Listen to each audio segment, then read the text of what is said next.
전 세계가 성탄의 기쁨에 푹 젖어 있는 것 같아요. 저기 두바이 가면 세계에서 최고로 높은 빌딩이 있는데 그 건물에서 불꽃 축제를 하는데 현란한 축제를 합니다. 성탄절 축하 불꽃 축제예요. 그런데 온 세계가 이렇게 지금 난리인데 사실은 진정한 믿음을 갖는 사람이 아니면 이 날이 왜 기쁜 날인가에 대한 정확한 의미를 모를 거예요. 성탄절이 기쁜 날이기는 기쁜 날인데 왜 기쁜 날입니까? 바로 이 날은 하나님께서 인간의 구원자가 되기 위해서 인간의 몸을 입고 오신 성육신의 날이죠. 그래서 우리의 구원자가 되기 위해서 예수로 하나님이 오셨고 우리와 함께 하시며 우리의 삶을 인도하기 위해서 임마누엘이 되기 위해서 하나님이 오신 날입니다. 어느 동네에서 있었던 일인데요. 어떤 사람이 다른 동네로 이사를 하면서 마침 그 동네에 이사를 온 이웃에게 이렇게 인사를 했습니다. 이 동네는 말이죠, 사람 살 동네가 못 돼요. 사람들이 얼마나 인사성도 없고 인정머리도 없고 사납고 이기적인지요. 내가 정념이 떨어져서 이 동네를 떠납니다. 그 말을 들었던 그 동네에 이사 오는 분이 이렇게 이야기를 했습니다. 그렇습니까? 저는 이 동네가 굉장히 가난하고 힘들게 산다는 말을 듣고 그들의 이웃이 되어주기 위해서 이 동네에 이사를 왔습니다. 이사를 떠나는 사람과 이사를 온 사람들의 동기가 너무 다릅니다. 그런데 이 동네가 싫어서 다른 동네 이사를 가는 그 사람은 어디를 가도 좋은 이웃 만나기가 쉽지 않을 것입니다. 왜냐하면 사람들은 내가 먼저 좋은 이웃이 되어주지 않으면 좋은 이웃 만나는 것이 어렵거든요. 그러나 이 동네에 이사를 온 사람처럼 가난하고 힘들게 사는 사람들의 친구가 되고 위로자가 되고 이웃이 되기 위해서 인생을 사는 사람이라면 그 사람은 어디를 가든지 좋은 이웃을 만날 겁니다. 남이 나에게 좋은 이웃이 되어주기를 기다리지 않고 내가 먼저 그들에게 좋은 이웃이 되어주고자 하기 때문이죠. 여러분, 이것은 어쩌면 우리가 성탄을 맞이하면서 이 땅에 오신 예수님의 정신이 아니겠는가 싶어요. 예수님께서 이렇게 말씀을 하셨죠. 인자가 온 것은 섬김을 받고자 함이 아니라 섬기고 도리어 많은 사람을 위해서 내 목숨을 대속물로 주려 함이라. 그래서 예수님이 가는 곳곳마다 예수님을 만나는 사람마다 사람들이 구원받는 역사가 나타나고 사람들이 치유가 일어나고 사람들이 회복이 일어나고 사람들에게 여러분 정말 병든 사람이 고침받는 그런 역사들이 일어나는 것입니다. 우리가 성탄절을 맞아서 바로 이 예수님의 마음과 정신을 배우는 계절이 되었으면 합니다. 우리 가정은 어떻습니까?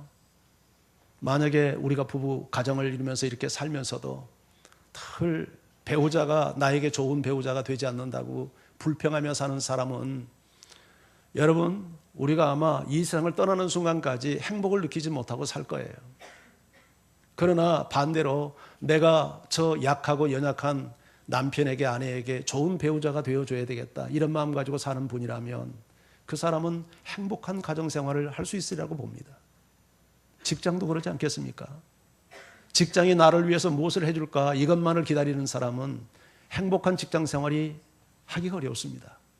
그러나 직장에 가서 내가 어떤 유익을 주고 직장이 나로 하여금 어떤 이익을 얻게 할까 섬기는 마음으로 직장생활을 하는 사람이라면 그 직장은 그에게 정말 인생에 놀라운 기회를 주고 행복한 직장생활이 가능할 거예요. 교회 생활도 마찬가지입니다. 교회가 나를 위해서 존재해야지. 그런데 이놈의 교회는 나를 위해서 섬기지도 않아. 이 교회가 나를 위해서 아무것도 주는 게 없어. 이런 마음 가지고 신앙생활하고 교회생활하는 사람이라면 여러분 우리가 하나님의 은혜를 체험하기도 어렵고 우리가 행복한 신앙생활을 하기 어려울 거예요. 그러나 그리스도의 몸된 교회 내가 섬겨야지. 그리고 여러분들이 예수님처럼 섬기는 마음을 가지고 내 역할이 뭘까? 사람들의 필요가 무엇일까? 어떻게 하면 내가 이웃을 다른 지체를 잘 섬길 수 있을까?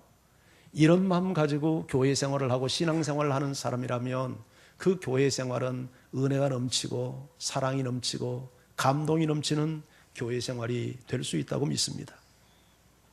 하나님께서는 우리의 삶을 인도하기를 원합니다.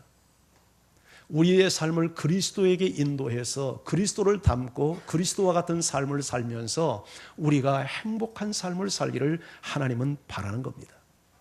오늘 이런 면에서 이 하나님의 인도를 받고 예수 그리스도를 만나서 그분을 경배하고 돌아간 동방 박사들을 통해서 하나님께서 우리의 삶을 어떻게 누구에게 인도해 가는지를 배우는 시간이 되기를 원합니다.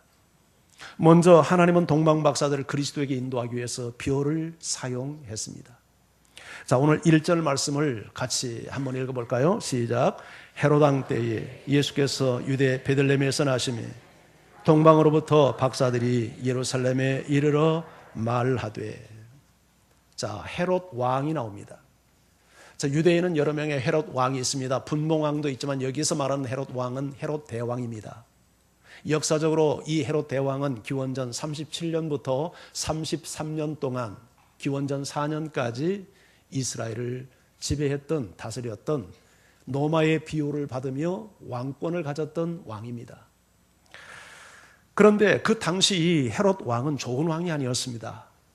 예수님이 탄생했다는 소식을 듣고 예수님을 없애기 위해서 2살 미만의 남자아이를 살해하는 이 악한 짓을 보아도 이 왕이 얼마나 악한 왕이었는가 하는 것을 알 수 있죠.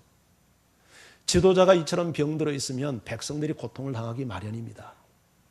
그래서 그 유대 사회에는 정치, 경제, 사회 모든 영역에서 어떤 희망도 가질 수 없는 어둠과 절망이 지배하는 시대였어요. 바로 이때 예수님이 오신 것입니다. 어두운 세상에 빛이 되기 위해서, 절망하는 그들에게 희망이 되기 위해서 예수님은 인간의 몸을 입고 이 땅에 오셨던 것입니다. 자, 그런데 오늘 여기 동방으로부터 박사들이 예루살렘에 이르렀다라고 말합니다. 이 동방은 원래 그 헬라 원문에 보면 아나톨레라는 단어인데 이 아나톨레라는 단어는 해 뜨는 곳이라는 것입니다. 유대인들에게 해 뜨는 곳은 지금으로 말하면 그 당시로는 바벨론 지역입니다. 그러니까 이 바벨론은 지금의 이라크와 이란에 해당하죠. 이스라엘에서 바벨론 그 이라크와 이란까지는 수백 킬로가 넘는, 직선거리로도 수백 킬로가 넘는 먼 거리입니다. 그런데 그 먼 거리에서 여러분 동방의 박사들이 예루살렘에 이르렀어요. 그 다음 절을 참고해 보면 별을 보고 왔습니다. 그의 별을 보고 그렇게 왔는데 오늘 이 박사라고 하는 말이 마고아라고 하는 이 단어는 사실은 우리가 생각하는 무슨 이런 일반적인 박사가 아니라 일종의 점성가들입니다. 별을 연구하고 별을 통해서 점도 치고 미래도 예언하는 그런 점성가들이에요. 이런 별을 연구하는 사람들이 어느 날 이상한 별을 발견을 하고 그 별을 따라서 지금 이제 예루살렘까지 오게 된 겁니다. 이것을 보면 하나님께서 우리 인생을 인도하는데 별은 일종의 자연의 범위에 해당하는 거죠. 하나님은 자연의 계시를 통해서 우리의 삶을 인도해 가시기도 합니다. 여러분 동방의 박사들은 별을 연구하는 사람이니까 별을 가지고 하나님이 인도를 해요. 농사 짓는 사람에게는 씨 뿌리는 이야기를 통해서 진리를 설명하며 인도합니다. 장사하는 사람에게는 장사하는 원리를 설명하면서 예수님이 복음을 또한 전하지 않습니까? 그 별을 연구하는 사람에게 별을 가지고 예수 그리스도를 만날 수 있도록 인도하는 하나님의 섭리를 여기서 볼 수 있어요.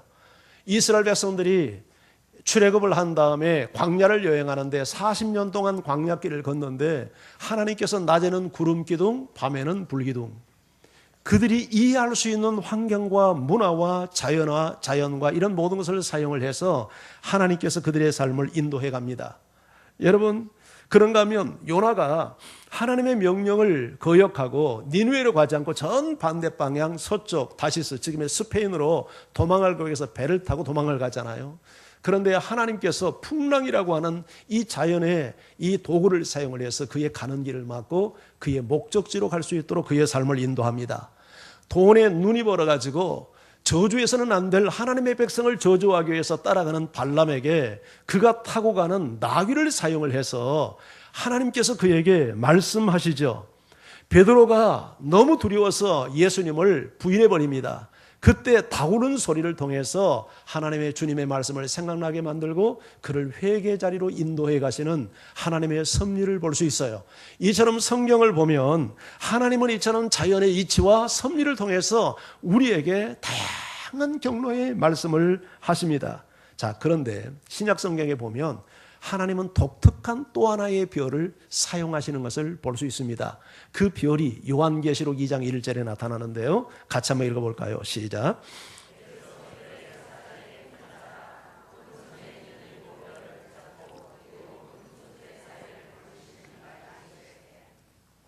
자, 여기 에베소 교회, 그 당시 소아시아 2000년 전 지금의 터키인 소아시아에 7개 교회가 있는데 그중 에베소 교회의 메시지를 던지는 예수님의 모습이 나타납니다. 그 예수님의 모습이 어떤 모습이냐면 오른손에 뭐를 가졌습니까? 7별을 쥐고 있고 그 예수님이 어디 사이를 거닐고 계십니까? 7금 촛대 사이, 7개의 금으로 된 촛대가 있는데 촛대 사이를 다니는데 예수님의 손에는 7별이 들려 있어요. 참 이게 비밀이죠. 누구나 알 수 없는 거죠. 근데 성경이 그걸 해석을 해놨어요. 요한계시록 20장 20절 하반절을 한번 같이 읽어봅니다. 시작. 오른손에 7별의 비밀과 또 7금 촛대라. 7별은 7교회의 사자요 7촛대는 7교회니라 설명을 해놨죠. 예수님의 오른손에 들린 7별이 누구라고 설명을 합니까? 7교회의 사자. 7교회의 사자는 누굽니까? 예, 쉽게 이야기하면 목사입니다. 7교회의 목사님, 목사를 손에 잡고 그리고 7 예수님이 금 촛대 사이를 다니는데 촛대를 여기서는 뭘로 설명합니까? 교회. 예수님이 어디 계십니까? 교회에 계시죠. 누구를 통해서 교회를 인도합니까? 주의 사자를 통해서. 예수님이 그 주의 사자를 손에 잡고 그 주의 사자를 별로 사용을 해서 동방박사들의 하늘의 별을 사용을 해서 그들을 인도하시듯이 오늘날 신약 교회를 하나님이 어떤 방법으로 인도하냐면 교회의 지도자들을 사용을 해서 우리 성도들을 인도해 간단 말이죠. 그러니까 이 동방박사들이 별을 잘 주시해야 하나님의 인도를 받을 수 있는 것처럼 오늘 우리 성도들도 이제 별로 사용하는 주의 종과의 관계가 건강하고 그 주의 종을 사랑하는 마음을 갖고 또 마음으로 존경심을 가져야 바르게 인도를 받을 수 있지 않겠습니까? 동의하십니까? 그런데 만약에 주의 종과의 불편한 관계를 갖는다든지 어떤 오해가 있어서 충돌을 하고 있다든지 존경심을 갖지 않는다면 그 주님이 사용하는 별을 통해서 내 삶을 인도하는 주님의 인도를 받는데 장애 요인이 될 수 있겠죠. 그래서 여러분들이 정말 이 주의 사자들이 여러분을 잘 인도할 수 있도록 기도해 주셔야 되고 그리고 주의 종을 믿고 신뢰하고 존경할 수 있도록 여러분들이 주의 종을 위해서 부단히 기도하시면서 또 주의 종을 신뢰하고 사랑하는 마음을 꼭 갖기를 바랍니다. 그래야 우리가 하나님의 인도를 바르게 받을 수 있을 것입니다. 자, 그런데 여기 이상한 게 하나 있어요. 자, 우리 하나님께서 별을 사용을 해서 하늘에 있는 별을 사용을 해서 그 박사들을 저 동방에서부터 유대 땅까지 인도를 했어요. 한치의 오차도 없이. 그러면 그 별이 얼마나 정확하게 인도를 했다는 것을 알 수 있잖아요. 그런데 다 와서 방향이 지금 틀어져 버렸어요. 지금 이 예수님이 어디서 태어났죠? 베들레헴에서. 아직 본문에 나오지 않았지만 베들레헴에서 태어났어요. 베들레헴과 예루살렘까지는 한 8km에서 10km 정도의 거리가 있어요. 그런데 오늘 이 동방 박사들이 베들레헴으로 가지 않고 어디로 갔습니까? 예루살렘으로 갔어요. 왜 예루살렘으로 갔을까요? 별이 어디로 인도했을 것 같아요? 예루살렘으로 인도했겠습니까? 베들레헴으로 인도를 했겠습니까? 별을 인도하는 목적이 어디죠? 예수님이 계신 곳이죠. 그러면 어디로 인도해야 맞습니까? 베들레헴으로 인도해야 맞습니다. 별은 틀림없이 베들레헴으로 인도했을 겁니다. 그런데 동방 박사들은 베들레헴으로 안 가고 8km나 떨어진 예루살렘으로 가버린 겁니다. 왜 갔겠습니까? 여기에 우리가 드려야 될 메시지가 있습니다. 동방 박사들이 자기 판단을 한 겁니다. 그동안에 저 동방에서부터 여기까지 인도할 때 성실하게 별의 인도를 다 받았는데 유대 땅에 오니까 알겠어. 유대인의 왕이구만. 그렇다면 어디서 나겠어? 궁궐에서 나지. 그래서 예루살렘을 간 거예요. 하나님의 인도를 끝까지 목격하고 추적하고 따르지 않고 중간에 자기 생각을 개입시켜버린 겁니다. 이것이 오늘날 우리가 하나님의 인도를 받는데 많은 성도들이 실수하는 대목이라고 생각이 되어져요. 여러분은 어떻습니까? 하나님의 인도하심을 성실하게 추구하고 따르고 있습니까? 아, 하나님이 이럴 것 같아 하고 내 생각을 개입시킵니까? 근데 그렇게 생각할 때가 많아요. 아브라함도 그랬죠. 하나님께서 아브라함을 75세에 부르고 내가 너에게 자녀를 주어서 하늘의 별처럼 내가 무성한 후손들을 줄 거야. 아무리 기다려도 자식을 안 줘요. 10년 세월이에요. 강산이 변한 세월을 기다렸는데도 자식이 없어요. 그러니까 옆에서 아내가 속삭입니다. 여보, 아무래도 내가 경도도 끊어지고 나는 아닌 것 같아. 그러니까 내 몸종 하갈이 있는데 하갈을 당신한테 줄 테니까 하갈을 통해서 애를 낳아요. 하나님이 그러실 것 같아. 그게 그 당시 문화였거든요. 우리 아내들이요, 남편에게 조언할 때 기도 많이 하고 조언해야 됩니다. 왜 아멘 안 해요? 내 생각으로 조언하면 산동 깨집니다. 사라가 그렇게 조언을 하니까 아브라함이 말을 들었어요. 글쎄, 그럴 것 같네, 그럴 것 같아. 그래가지고 하갈을 취해서 아들을 낳았잖아요. 태어난 아들이 누구죠? 이스마엘. 그래서 그 이스마엘이 하나님의 방법이고 뜻입니까? 아니었죠. 하나님의 방법이 아니었어요. 하나님은 분명 아브라함과 사라를 통해서 자식을 주기 원했는데 실수한 거예요. 자기 생각을 개입시킨 거예요. 자기 판단을 주입한 거예요. 그래서 이스마엘이 태어난 것이 그 가정에 복이 되지 못하고 재앙이 됩니다. 이것 때문에 주종의 관계가 바뀌고, 두 여자가 시퍼렇게 싸우고 악을 쓰고 중내산해하고 큰 소리가 나고 살림이 부셔지고 내가 저 예편내고는 못 산다고 해서 쫓겨나가고 이런 역사가 나타나는 거예요. 이게 하나님의 인도를 끝까지 그가 기다리지 않고 인간의 생각을 개입시켜서 나타나는 현상이었죠. 여러분, 하나님의 인도를 받을 때 순수한 마음 가지고 성급하지 말고 내 생각을 개입시키지 말고 하나님이 나에게 어떻게 인도하시고 말씀하는가를 듣는 믿음의 신뢰가 여러분에게 있기를 주의 이름으로 축원합니다. 두 번째, 여기 인도하는 방법이 하나 있는데 그게 말씀입니다. 말씀. 자, 동방의 박사들이 예루살렘에 와서 보니까 아니거든요. 헤매고 있잖아요. 이 사람 저 사람 묻고 여기 유대인의 왕으로 나시니까 어디 계시뇨? 이렇게 막 찾습니다. 근데 그 소식을 누가 들어요? 헤롯 왕이 들어요. 그 소식을 이스라엘 사람들이, 예루살렘 사람들이 들어요. 그리고 성경에 보니까 소동이 일어났다고 그러잖아요. 소동이 뭐예요? 난리가 난 거죠. 그러지 않겠어요? 왕이 멀쩡히 살아있는데 왕도 모르게 왕이 났다고 하니까 여러분 어떤 왕이 놀라지 않겠습니까? 근데 이 헤롯 왕이 직감적으로 이 왕은 정치적 왕이 아니라 인류가 지금 유대인들이 기다리고 있는 메시아가 왔구나, 그리스도가 왔구나 하는 것을 직감적으로 이해를 했어요. 그래서 누구를 부릅니까? 종교 지도자들을 부르죠. 대제사장과 서기관들, 성경을 연구하는 신학자들을 부릅니다. 그리고 그리스도가 어디에서 나는지 한번 알아보라고 합니다. 그러니까 그들이 성경을 조사하더니 답변을 하죠. 그 내용이 5절 6절이에요. 자, 같이 읽어봅니다. 5절 6절. 자, 시작.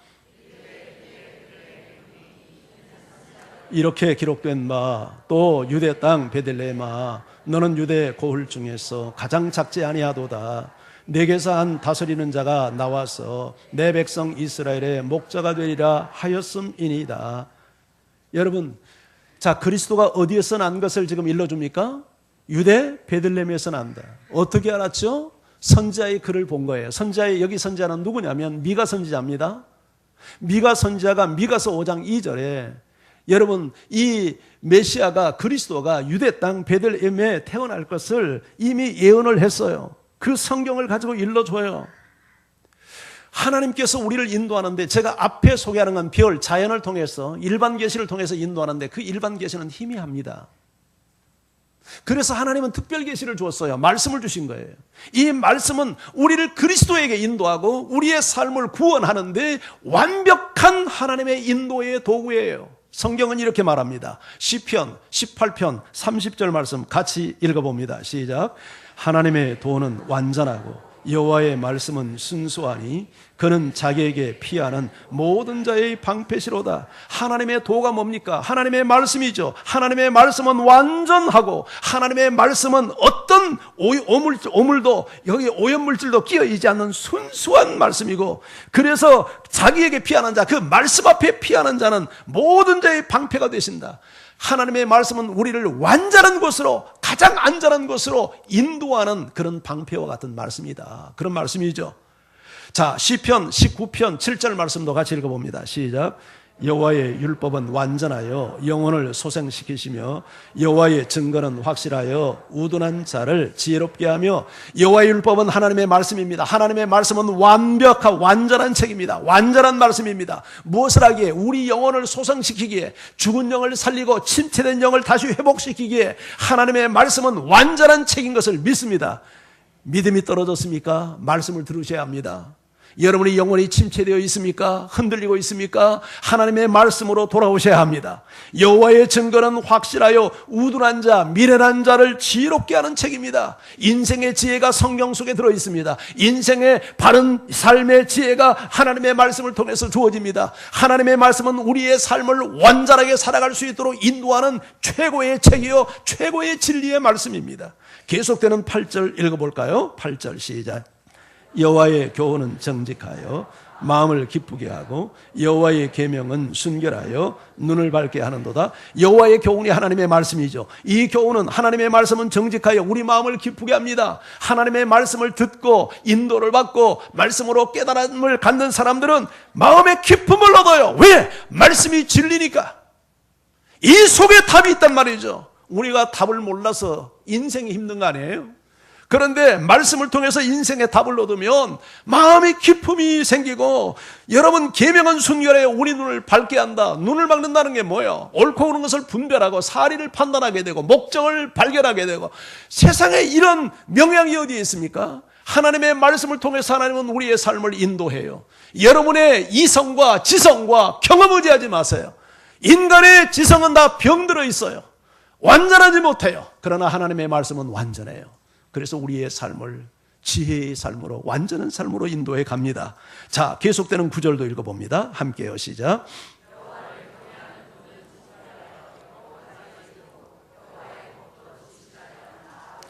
여러분, 하나님의 말씀은 하나님을 경외하게 만듭니다. 하나님을 경외하게 하는 이 도, 하나님의 말씀은 전결하여 영원까지 이르게 되고, 영원한 것은 진리입니다. 그리고 여호와의 법도는 진실하여 다 의로우니.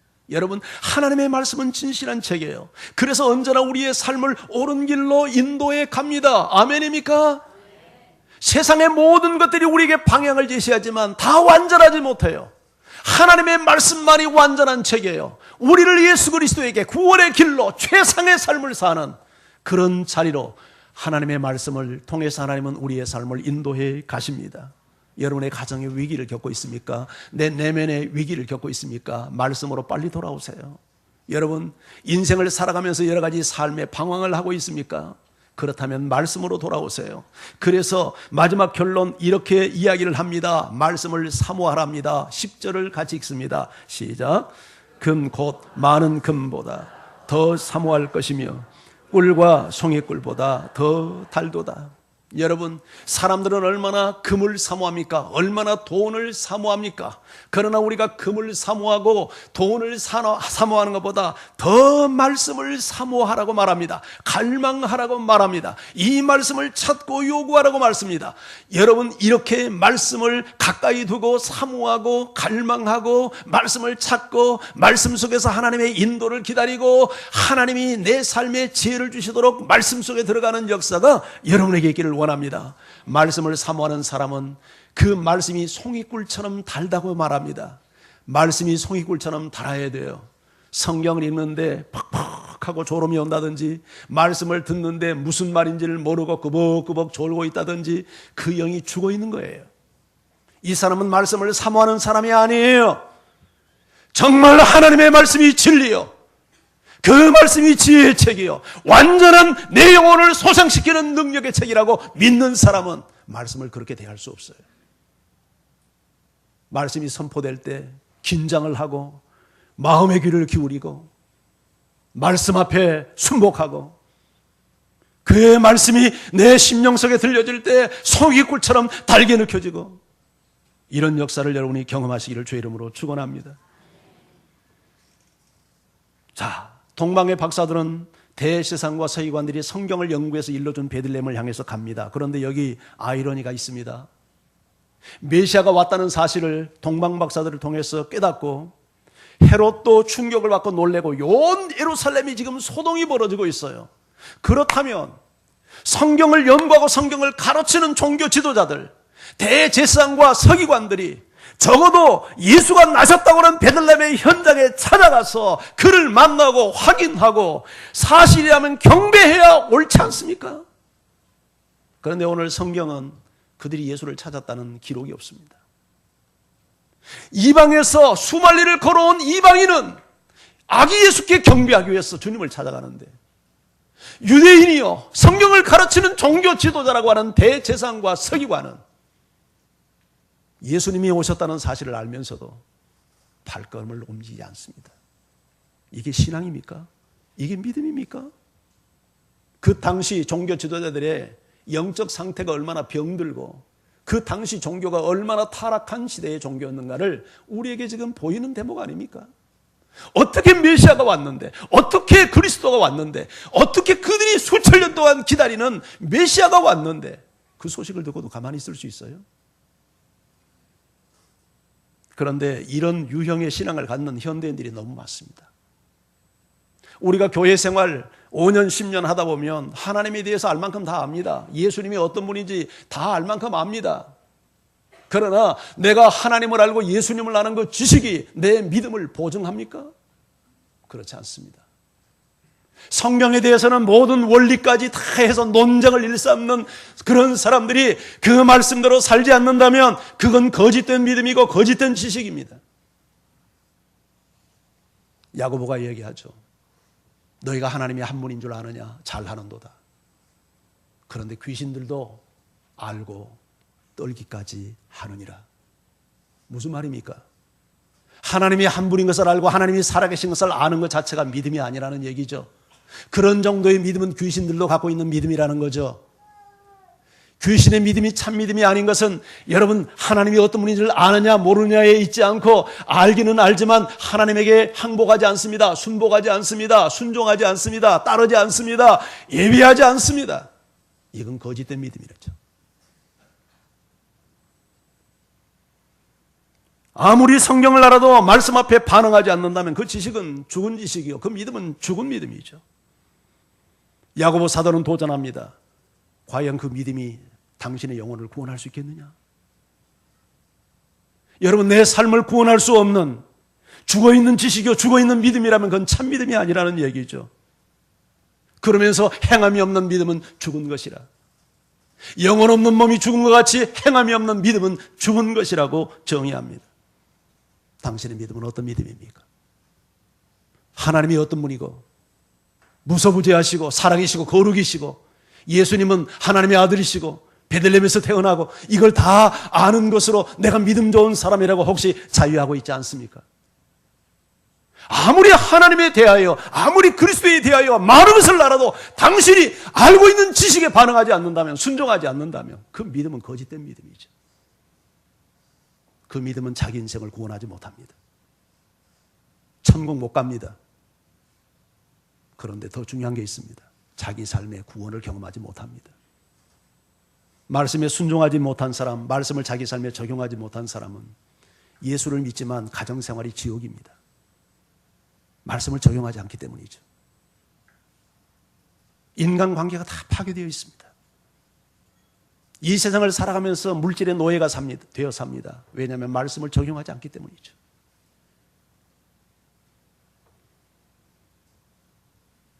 그런데 이 대제사장과 이 서기관들은 예수님을 찾아가지 않는 중요한 이유가 있습니다. 그들은 종교의 이름으로 세상을 살고 살아가면서도 예수님 만나는 것이 사실 불편했기 때문이죠. 예수의 이름으로 먹고 살고 예수의 이름으로 살해받고 살면서도 그는 하나님의 말씀대로 따라 살지 않았기 때문에 메시아가 오고 그리스도가 온다는 사실이 그들에게는 부담스럽고 불편했을 것입니다. 주님 앞에 나서기가 영 껄끄러웠을 거예요. 예수님을 피하고 싶은 마음이 있었던 겁니다. 그래서 찾아가지 않았던 거죠.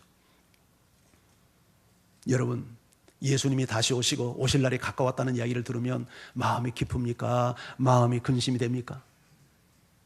정직하게 한번 이야기해 보세요. 전자입니까? 후자입니까?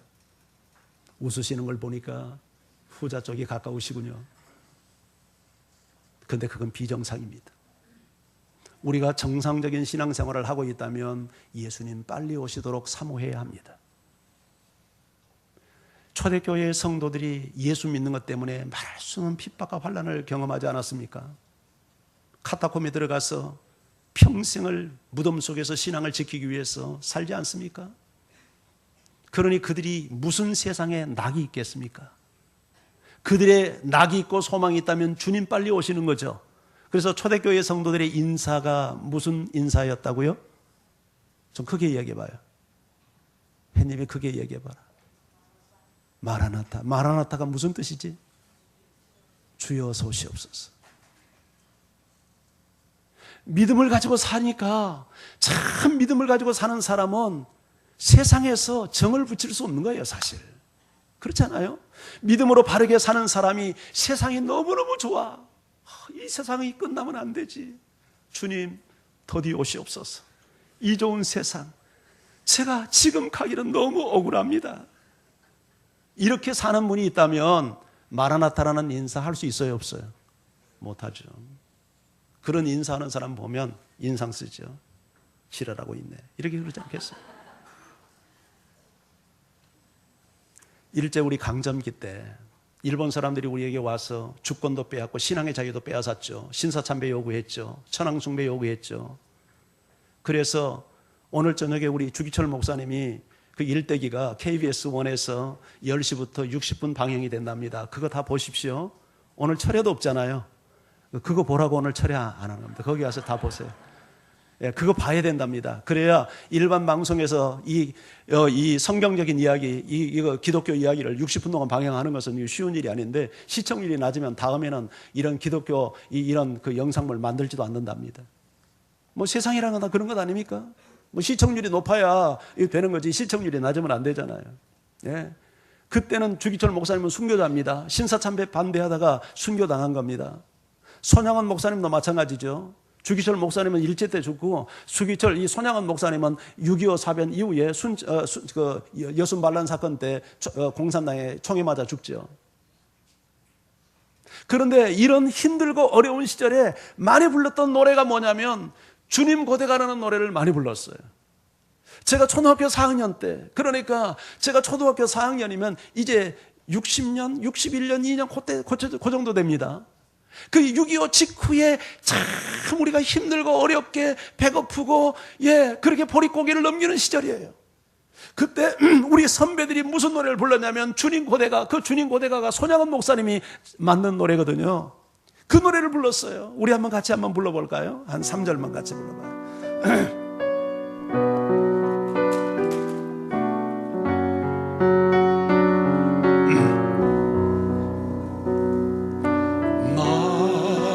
낮에나 눈물 머금고 내 주님 오시기만 고대합니다.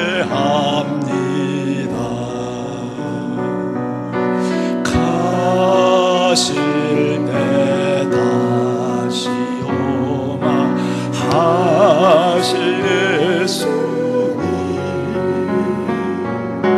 오 주여 언제나 오시렵니까.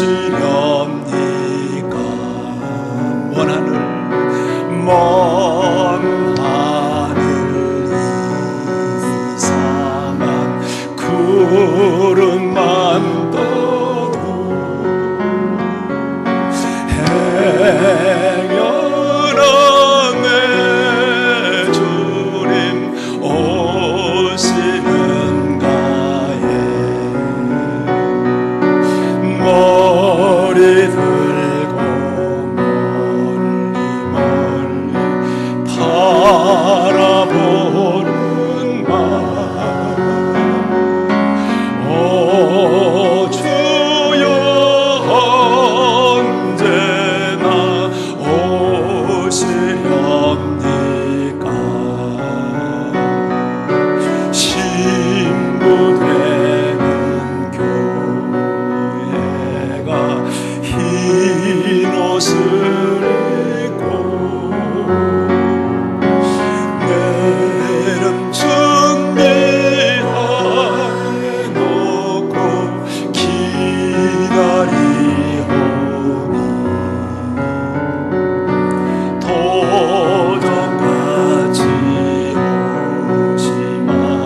합니까? 혹시 좀 마음이 불편하신 분은 안 계셨습니까? 빨리 오셨으면 좋겠습니까? 왜 그렇게 오셨으면 좋겠습니까? 이놈의 세상 너무 힘들고 팔자가 사납고 사는 것이 고통이고 집에 가면 재미가 없고 그래서 빨리 오셨으면 좋겠죠. 그래서 주님 기다리라는 겁니까? 그런 의미가 아니죠. 우리가 믿음으로 살다 보면 믿음과 세상은 늘 충돌하도록 되어 있습니다. 빛과 어둠은 조화가 안 됩니다. 그리스도와 벨리알은 충돌합니다. 그래서 정말 하늘에 소망을 두고 믿음을 가지고 사는 사람은 세상에 정붙여 살 수가 없는 거예요. 그래서 초대교회도 우리 선배들도 빨리 주님 오셨으면 좋겠어요. 생각해 보세요. 신사참배 강요하죠. 안 하면 가서 감옥에 가서 끌려서 매맞죠. 고문당하죠. 그러다가 사람 죽지요. 예수 못 믿게 하죠. 교회 가는 것 알면 사람들 총살하죠. 이런 세상에서 무슨 소망을 두고 살겠어요? 제가 살았을 때는 전쟁이 끝난 직후입니다만은 전쟁 끝나고 없이 살고 그 잿더미 위에서 얼마나 삶이 공고했습니까? 하루 세끼 먹지도 못하고 우리가 부모에게 양육받고 자랐습니까? 내 스스로 내가 그냥 자랐지. 그런 세상에 그래서 우리 믿음의 선배들이 저 노래를 많이 불렀어요. 주님 빨리 오셨으면 좋겠어요. 근데 그 어린 것이 제가 초등학교 다닐 때 무슨 의미도 모르고 저 노래를 따라 부르면서 어른들이 참 구슬프게 부르니까 나도 눈물을 몇 방울 뚝뚝뚝 흘리면서 이렇게 불렀는데 그렇게 불러야 되는 줄 알고 불렀어요, 그때는. 근데 이게 정상이에요. 여러분, 주님을 고대하고 사모하는 여러분 되기를 바랍니다. 하나님은요, 우리를 말씀으로 인도하고 누구에게 인도하냐면 그리스도에게 인도해 갑니다. 그리스도에게 인도해. 그리고 말씀을 우리가 인도함을 받는다는 것은 말씀을 깨닫는 거잖아요. 그렇죠? 하나님의 말씀을 이렇게 설교를 듣다가 깨닫고 저 말씀이 오늘 나를 위해서 주신 말씀이야. 그럴 때 우리 마음이 어떻게 되죠? 뜨거워지죠. 감동이 일어나죠.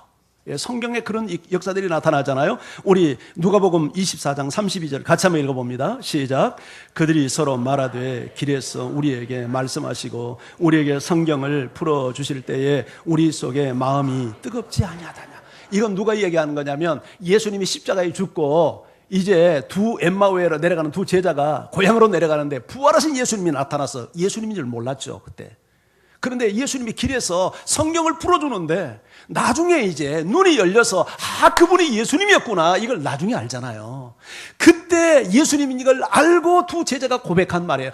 그때 그랬구나, 그분이 예수님이었구나. 어쩐지 그때 길에서 성경을 풀어주는데 우리 마음이 뜨거웠어. 자네 안 그랬어? 나는 내 마음이 뜨거웠어. 감동이 있었어. 우리가 하나님의 말씀의 인도를 받으면 마음이 뜨거워지는 거예요. 그래서 삶의 변화가 있는 거예요. 할렐루야. 이런 은혜가 여러분에게 있기를 주의 이름으로 축원합니다. 자, 이렇게 해서 말씀의 이제 인도를 따라서 별의 인도를 따라서 아기 예수님께 갑니다. 아기 예수님을 동방박사들이 만납니다. 11절을 같이 읽어봅니다. 11절 시작.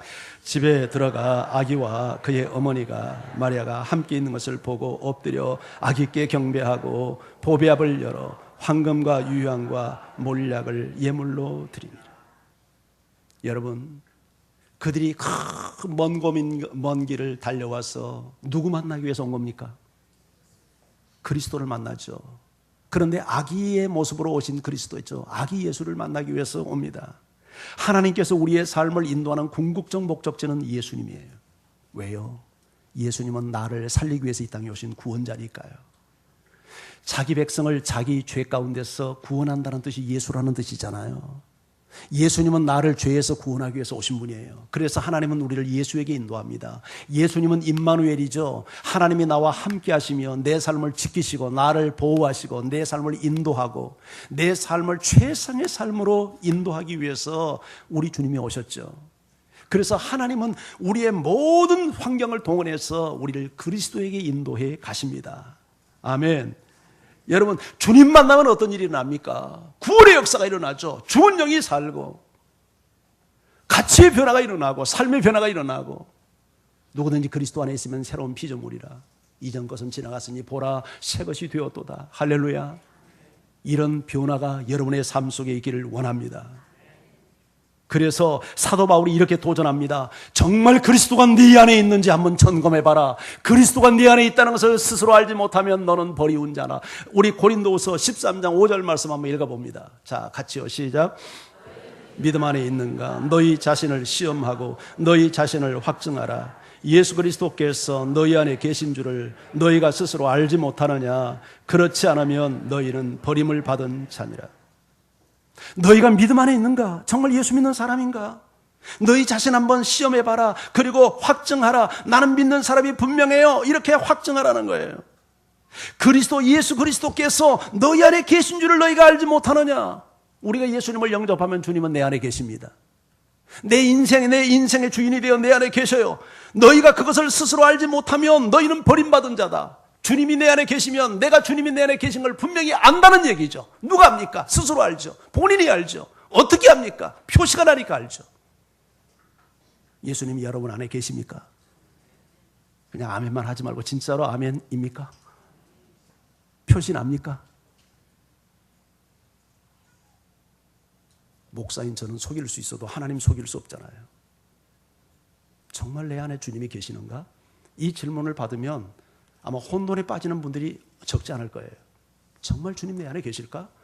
근데 내가 주님 내 안에 계시는데 주님이 내 안에 계신다는 증거가 왜 나한테는 한 번도 나타나질 않지? 이런 고민을 하는 분들 계시잖아요. 고민을 하셔야 됩니다. 고민하셔야 돼요. 대충 신앙생활 하면 안 돼요. 구원을 받으면 죽은 영이 삽니다. 죽은 영이 사는 순간 하나님을 향하여 반응하게 됩니다. 말씀을 귀를 기울이고 예배하게 되고 순종하고 이런 변화가 반드시 일어나는 거예요. 그래서 그들이 아기 예수께 예배합니다. 아기 예수께. 오늘 본문을 보십시오. 가서 보니까 아기와 어머니가 마리아가 함께 있는데 누구에게 경배합니까? 아기께 경배해요. 아기가 그리스도예요. 그 아기께 경배하기 위해서 그 먼 길을 달려왔고 하나님이 그들을 인도한 거예요. 예수 만난 사람의 가장 구원받는 사람에게 나타나는 현상은 예배자가 되는 것입니다. 예배자가 되는 거예요. 여러분, 예배는 수말리를 달려와서도 드릴 만한 가치가 있는 거예요. 아멘. 교회가 멀다고 짜증내는 분들이 있고 요새 그러는데요. 이해해요. 교회가 뭐 하나밖에 없는 것 아니고 내 주변에도 얼마든지 교회가 있으니까 뭐 그렇게 할 수도 있죠. 그렇지만 우리가 정말 이 교회를 하나님께서 나에게 허락하시고 내가 섬겨야 될 교회라는 그런 마음의 확신이 있다면 아무리 거리가 멀어도 기쁨으로 달려와서 예배하고 섬기는 것이 정상적인 모습 아니겠어요? 우리 교회 성도들 보면 저 경기도에서 양평에서 인천에서 먼 타 지역에서 몇 시간씩 차를 타고 달려와서 예배하는 분들이 있습니다. 참 귀한 분들이에요. 예배는 그럴 만한 가치가 있는 것입니다. 이건 세상 사람들은 알지 못합니다. 그러나 내 인생을 구원해 주신 정말 하나님을 만나고 예수 그리스도를 만난 사람은 예배가 얼마나 영광스러운 가치가 있는 것을 압니다. 어떻게 예배했습니까? 11절을 다시 한번 보십시오. 어떻게 예배했는지. 어떻게 예배합니까? 엎드려 경배합니다. 예배는 엎드려 경배하는 겁니다. 엎드리는 것은 왜 엎드리는 겁니까? 상대를 높이는 행위죠.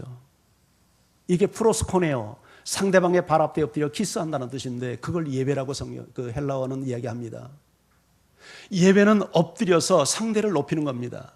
아기 예수께 박사들이 나이 먹은 이 원로들이 엎드려서 경배를 합니다. 왜냐하면 이 아이는 아이가 아니라 그리스도요, 하나님의 아들이요, 메시아이기 때문이죠. 여러분, 우리가 예배는 뭡니까? 하나님을 높이는 겁니다. 하나님을 높이는 거예요. 오늘 하나님을 높이기 위해서 우리가 예배하는 거예요. 찬송도 하나님을 높이는 찬양이 돼야 돼요. 내가 뭐 기분 풀이하고 그냥 박수치고 내가 좋고 내가 흥분하려고 찬양하는 게 아니라 하나님을 찬양을 통해서 하나님을 높여야 돼요. 하나님을. 찬양을 인도하신 분들이 잘하고 계십니다. 털 마음으로 하나님을 높이는 찬양을 해야 돼요. 우리 회중석에서도 마찬가지예요. 찬양 시간에 와서 참석도 안 하고 늦게 와가지고는 다리 꼬고 앉아서 여러분 주보나 들여다보고 입도 뻥긋 안 하고 그러면 안 되는 거예요. 하나님 찬양은 하나님을 높이는 시간이니까 정말 마음으로 찬송을 통해서 하나님의 위대하심을 찬양하고 하나님이 베푸신 그 은덕과 은혜를 생각하면서 감사를 드리고, 그게 예배 아닙니까? 기도도 마찬가지잖아요. 기도가 하나님이 이거 주시고 저거 주시고, 하나님은 안 주려고 막 움켜잡는데 우리는 달라고 빼앗는, 이게 기도가 아니잖아요. 기도는 하나님을 높이는 행위잖아요.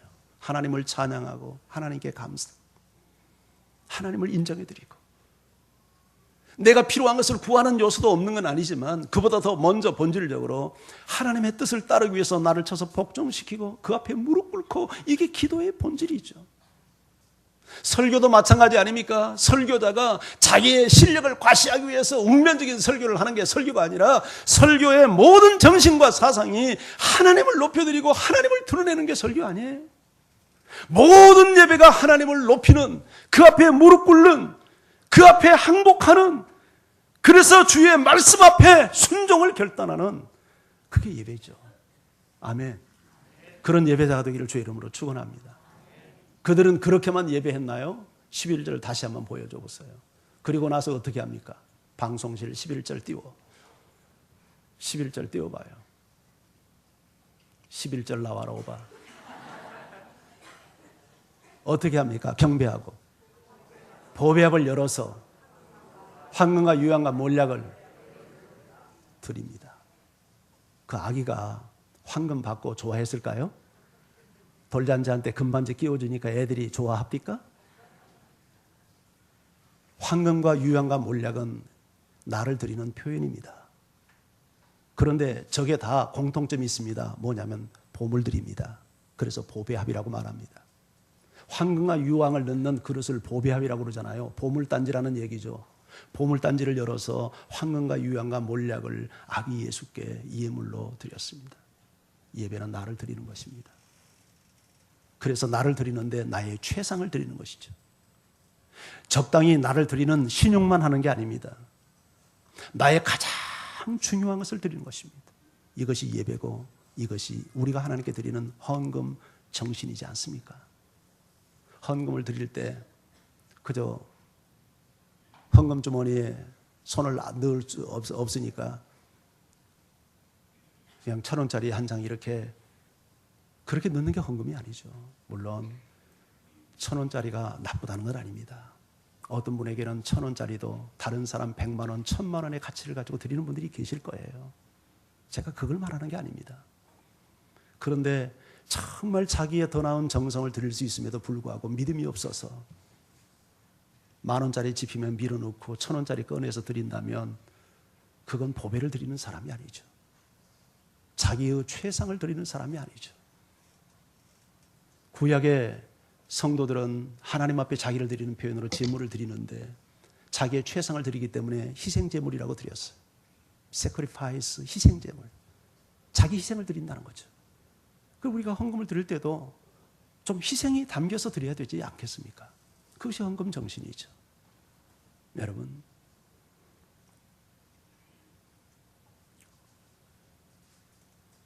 하나님은 내 삶을 인도해 가시는 분입니다. 어디에요? 예수 그리스도에게. 왜? 예수님 만나면 내 인생이 구원되고 내 인생이 새로워지니까. 그리고 예수님을 만난 사람은 하나님을 예배하는 자로 변합니다. 그분에게 엎드려 경배하고 주를 높이는 인생을 살게 되고 내 삶 전체 속에서 주님을 높이고 찬양합니다. 그리고 나의 가장 소중한 것을 주께 드리는 인생으로 인생이 변화됩니다. 그런데 이렇게 살면 내 인생은 쪽박차겠구나 이렇게 생각하죠.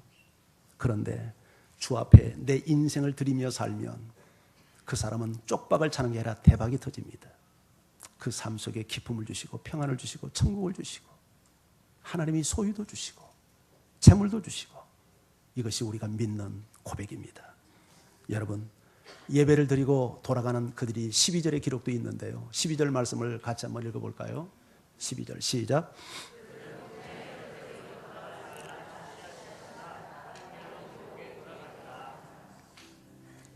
여기서 보는 것은 순종입니다. 참으로 예배를 드린 사람은 순종합니다. 말씀을 들으셨습니까? 오늘 참으로 예배했습니까?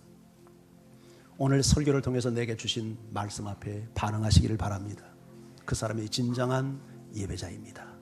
오늘 이런 은혜가 여러분의 삶 속에 함께하기를 주의 이름으로 축원합니다. 우리 같이 한번 기도하시죠. 하나님, 오늘 성탄절을 맞아서 제가 주님을 만나 정말 참된 예배자로 내 인생이 새로워지기를 원합니다. 이런 사람은 정말 복받은 사람인 것을 압니다. 예수님을 만나고 돌아가는 동방박사들 한번 연상해 보십시오. 그들이 얼마나 행복해하며 그들이 감격하며 돌아왔던 길을 되돌아갔겠습니까? 그들은 예수를 믿고 구원받는 백성이 되었을 것이고 자기 동네에 돌아가서 우리가 메시아를 만났다, 그리스도를 만났다, 그들은 복음을 전하는 사람들이 되었을 것입니다. 하나님께서 그들의 인생을 소중하게 사용을 했을 것입니다. 하나님, 오늘도 내 삶을 이렇게 복주시옵소서. 우리 같이 기도하며 주 앞에 함께 나갑니다. 할렐루야. 하나님, 은혜와 사랑을 감사